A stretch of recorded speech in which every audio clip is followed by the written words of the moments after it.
Judy forgot to turn off the light before going to bed, but little did she know that this small oversight would end up saving her life. Just as she was about to switch off the light, she accidentally noticed 3 strangers who had silently broken into her home.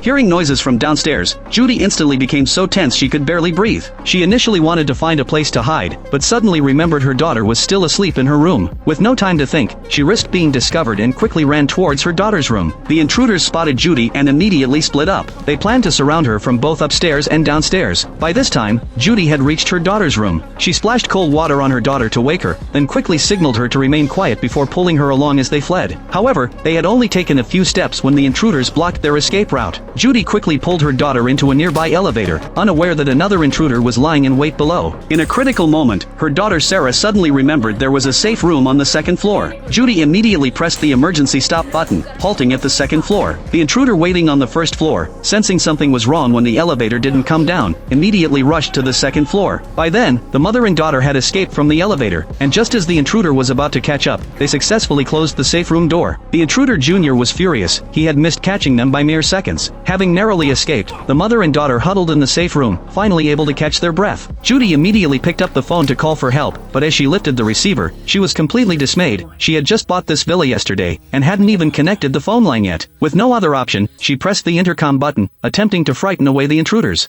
The police are on their way. However, the intruder Burnham scoffed at her threats. It turned out that he was the one who had built this house, and he already knew the layout inside out before arriving. Judy's plan failed, and at this point, Junior held up a sign in front of the security camera, telling Judy they only wanted the safe in the panic room and wouldn't harm them. But Judy clearly didn't believe these lies. Get out of my house! Safe phone. Fuck! Hearing Judy's words, Junior became enraged. He decided to teach them a lesson. The intruders brought out numerous tools and began sealing all the doors, attempting to trap the mother and daughter in the safe room. After sealing all exits, Burnham suddenly discovered that one wall was hollow. He immediately took out a hammer and began pounding violently on the wall. After breaking a large hole, he took out a drill and made a small hole in the pipe, beginning to execute their next plan.